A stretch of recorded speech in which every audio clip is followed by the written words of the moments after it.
Bayangkan, di saat kalian lagi enak makan di rumah, ada anak kecil di luar sana yang cuma bisa menahan lapar.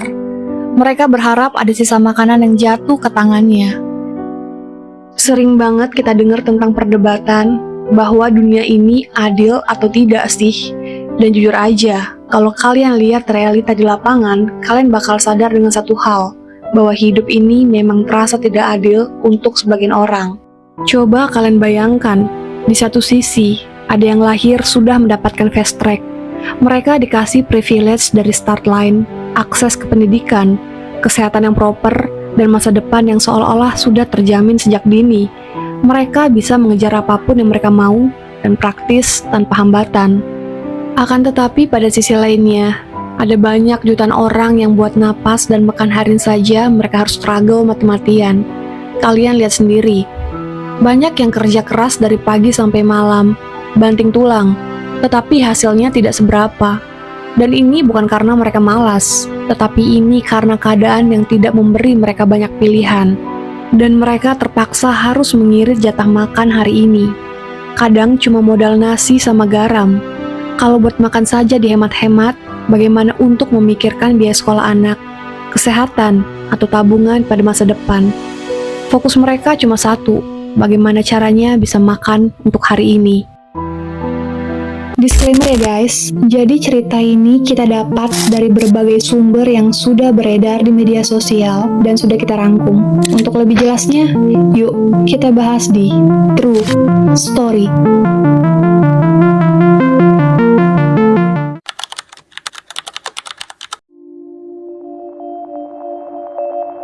Realita ketimpangan di kota yang megah.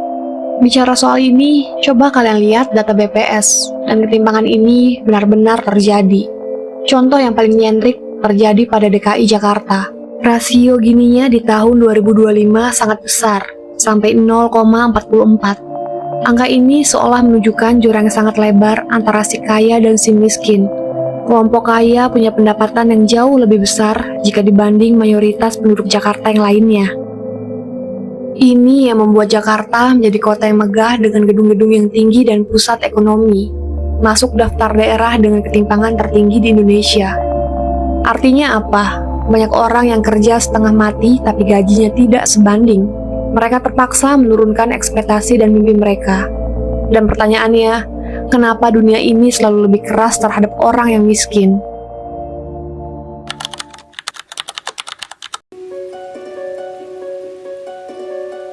Mimpi itu tidak gratis, dan ini merupakan pembunuhan cita-cita secara massal.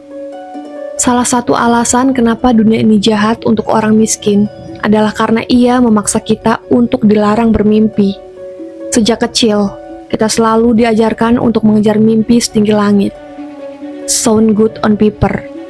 Tapi kalimat itu tidak berlaku untuk semua orang.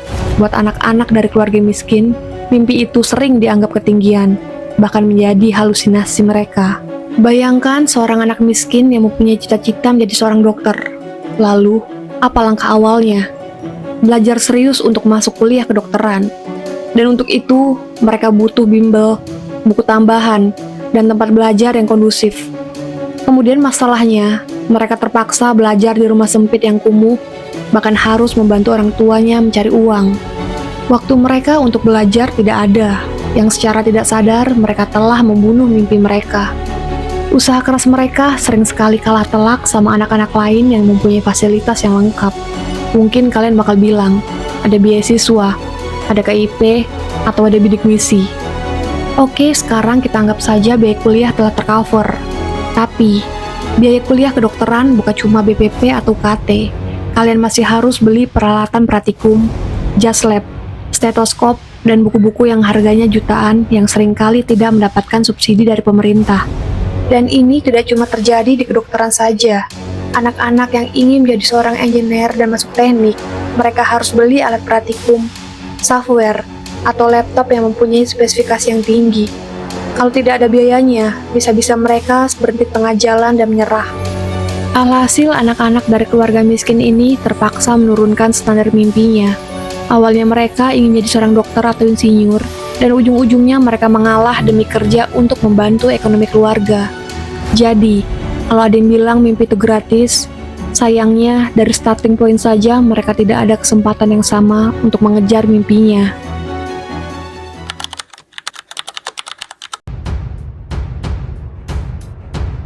Orang miskin seringkali dapat perlakuan berbeda pada lingkungannya sendiri. Rasa tidak adil ini tidak cuma muncul dari kebijakan, tetapi juga dari kehidupan sehari-hari. Coba kalian perhatikan momen mudik atau kumpul keluarga besar. Perhatikan perbedaan perlakuan antara keluarga yang kaya dan keluarga yang miskin.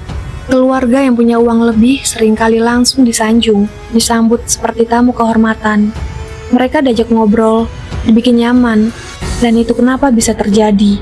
Karena mereka dianggap levelnya lebih berharga atau mungkin sering membantu finansial keluarga.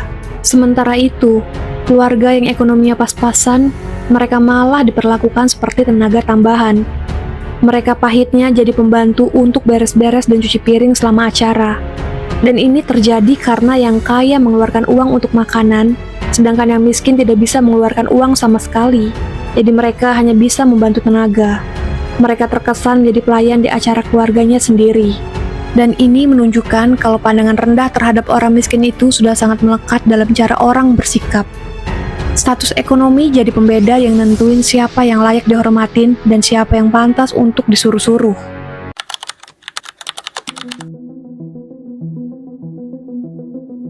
Trauma dari lingkungan sekitar. Rasa diremehkan dan direndahkan ini tidak cuma hanya terjadi di lingkup keluarga. Di sekolah dan pertemanan juga sama. Anak dari keluarga yang kurang mampu sering dijauhi, dibilang cuma mau manfaatin orang, atau tidak pantas nongkrong bareng anak-anak yang jauh lebih mampu. Bahkan, saat anak ini berargumen, tidak ada yang ingin dengar omongannya karena dinilai dari kekayaannya. Padahal, mereka hanya ingin berteman biasa, layak seperti yang lainnya. Kalian juga sering tentu melihat berita tentang bully yang diterima anak-anak miskin.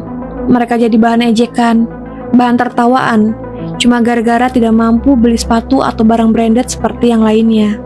Parahnya, mereka sampai kena social isolation atau tidak pernah dianggap di lingkungannya. Dan tentu ini akan meninggalkan trauma yang akan terbawa sampai mereka dewasa. Karena sejak kecil, mereka sudah terbiasa dipandang rendah.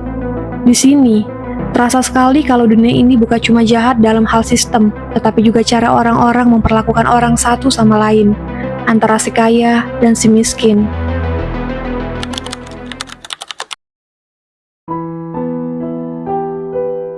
Realita keras yang sulit untuk dibantah. Dari semua poin yang kita bahas, jelas sekali bahwa dunia ini memang jauh lebih keras buat orang yang kurang mampu. Masalah utama mereka adalah bertahan hidup dengan uang yang terbatas. Jadi, kita tidak bisa seenaknya menjudge kalau mereka kurang kerja keras atau tidak mau usaha. Titik mulai kita saja sudah berbeda. Dan kemudian mereka pun terpaksa menurunkan mimpi mereka gara-gara kondisi ekonomi yang tidak mendukung. Gimana mereka mau belajar sesuatu hal yang baru? Jika untuk makan besok saja mereka masih bingung harus makan apa dan dengan cara apa. Dan yang paling menyakitkan adalah, ini bukan cuma soal materi, ini soal pandangan orang lain. Sejak kecil mereka sering mendapat perlakuan yang membuat mereka merasa rendah. Semua orang seperti memberi sinyal bahwa posisi mereka akan selalu berada di bawah. Jadi kalau ada yang bilang hidup itu adil, realitanya tidak segampang itu. Dunia ini memang terasa jauh lebih keras untuk mereka yang lahir dalam kemiskinan. Menurut kalian, adil atau tidak sih dunia ini untuk orang yang kurang mampu? Dan kalian bisa tambahin, apa saja sih yang tidak enaknya menjadi orang miskin? Dan kenapa dunia ini bisa sejahat itu? Boleh kalian tulis di kolom komentar. Sekian dari pembahasan kali ini, semoga bermanfaat dan sampai jumpa pada segmen selanjutnya. Thanks sudah nonton video ini, jangan lupa untuk subscribe, bunyikan tombol notifikasi, like, komen, dan bagikan ke seluruh teman kalian. Semoga banyak pelajaran yang bisa kita ambil dari semua kasus-kasus ini dan bisa melihat sisi positifnya. Sampai ketemu lagi di cerita selanjutnya.